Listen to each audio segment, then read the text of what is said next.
और चलिए इस बीच एक और बड़ी खबर का रुख कर लेते हैं। आपको बता दें कि एसवाईएल पर बोले राज्यसभा सांसद दीपेंद्र सिंह हुड्डा। पंजाब सरकार की पानी को लेकर नियत खराब। दीपेंद्र ने हरियाणा की सरकार पर भी जमकर निशाना साधा है।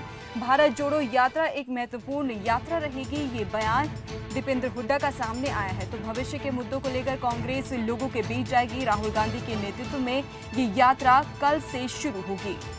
तो केजरीवाल और मान पर दीपेंद्र हुड्डा ने निशाना साधा है।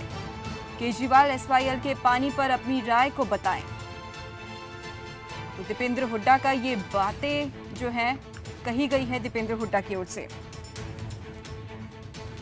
एक बार फिर से एसवाईएल का मुद्दा तूल पकड़ता हुआ दिख रहा है। आज सुप्रीम कोर्ट ने संज्ञान लेते हुए कहा है कि पंजाब सरकार को, केंद्र सरकार को और हरियाणा सरकार को बैठ के आपस में बातचीत करनी चाहिए और 4 हफ्तों के अंदर एक रिपोर्ट जमा करे कि जमीनी आधार पर, जमीनी स्तर पर एसवाईएल का मुद्दे को लेकर सरकारों का क्या स्टैंड है। इसी पूरे मुद्दे पे हमारे साथ बात करने के लिए मौजूद है राज्यसभा सांसद दीपेंद्र हुड्डा।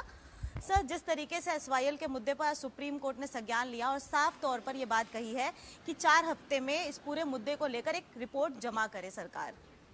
देखिए, ये इसमें स्पष्ट हो जाता है कि पंजाब सरकार की तो नीयत खराब है। पंजाब सरकार तो किसी बैठक के लिए भी नहीं आना चाह रही, लेकिन हरियाणा सरकार की कितनी ढुलमुल अभी तक इसमें नीयत रही है, वो भी आज सुप्रीम कोर्ट में ये इसमें ऑब्जर्वेशन से साफ होता है।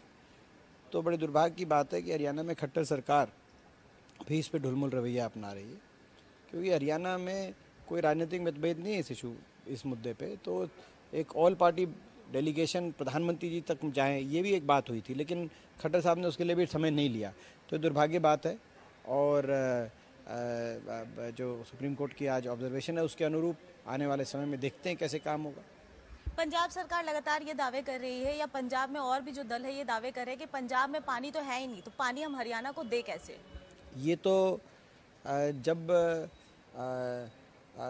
ये पानी के बंटवारे की बात आई थी तब से सारी बात ये स्पष्ट रूप से देश के सामने है कि पंजाब में सरप्लस वाटर है और बहुत सा सरप्लस वाटर पंजाब रिवर्स के माध्यम से पाकिस्तान में भी जा रहा है। तो ये तो कोई नई बात, कोई नई फाइंडिंग नहीं है, ये तो कहने की बात है, मगर सच्चाई ये है कि पंजाब में सरप्लस पानी है। और पहली बात। दूसरी बात, जो प्रदेशों का बंटवारा हुआ था, तो प्रदेशों का जब बंटवारा होता है तो उसमें जो राइपेरियन सिस्टम हमारा माना जाता है उसके हिसाब से हरियाणा का हक बनता था पानी पे, तभी सारे फैसले हमारे हक में हुए। कोई हरियाणा के किसी डिस्ट्रिक्ट कोर्ट ने तो किए नहीं फैसले, सुप्रीम कोर्ट तक ने फैसले, हर फैसला हमारे हरियाणा के हक में दिया।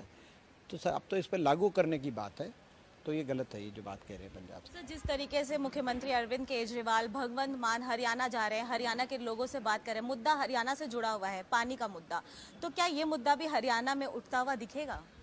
देखिए, पहली बात तो जा रहे हैं तो भगवंत मान पहुँचेंगे तो क्लियर करें, क्योंकि उन्होंने भी पीछे विधानसभा में, पंजाब विधानसभा सत्र में एक प्रस्ताव पारित कराया कि चंडीगढ़ पूरा पंजाब का है। तो यही वो हिसार में जाके बताएं युवाओं को। और केजरीवाल जी ने इससे पिछले चुनाव में पंजाब में कहा था कि एक भी बूंद पानी हरियाणा को नहीं देंगे, सारा पंजाब में रखेंगे। तो केजरीवाल जी उस बात को भी अपना बताएं युवाओं को कि वे ना पानी देंगे ना चंडीगढ़ पे हरियाणा का हक देंगे। तो ये दोनों मुद्दों को जाके लोगों के बीच में वही स्टैंड रखे जो उन्होंने पंजाब में रखे थे स्टैंड। सर, जिस तरीके से रजिस्ट्री घोटाला सामने आया था कोरोना काल में, अब कहा जा रहा है या सरकार, जो लोग इसमें इन्वॉल्व है, पहले तो जवाब मांगा, जवाब नहीं मिला, अब माना जा रहा है कि उनको राहत दे दी जाएगी। तो इसको कहाँ तक सही देखते हैं, क्योंकि एक घोटाला होता है, जवाब नहीं मिलता और फिर राहत देने का ऐलान। ये तो मैडम अब नहीं माना जा रहा, ये तो तभी मैंने आप लोगों को स्पष्ट कर दिया था कि ये पूरी तरीके से ऊपर तक तार जुड़े हुए हैं और कोई किसी का कहाँ कट है, किसी का कहाँ कट है। तो इसमें कोई केवल निचले स्तर के अफसरों पे कार्रवाई का कोई प्रश्न ही नहीं उठता। ये तो राहत मिलनी ही थी, क्योंकि ये घोटाला केवल उन तक सीमित ही नहीं है। दुर्भाग्य की बात है, ये प्रदेश को पता है। बहुत बहुत धन्यवाद आपका। तो ये थे हमारे साथ बात करने के लिए दीपेंद्र हुड्डा, जिन्होंने साफ तौर पर कहा कि एसवाईएल के मुद्दे पे सरकार को, पंजाब सरकार और हरियाणा सरकार दोनों को संज्ञान लेना है, दोनों को बातचीत करनी है और दोनों को अपना स्टैंड भी साफ करने की जरूरत है। जनता को गुमराह ना करे, ऐसा खुद दीपेंद्र हुड्डा ने कहा। नई दिल्ली से कैमरा पर्सन रिंकू के साथ प्रियंका राय, खबर फास्ट।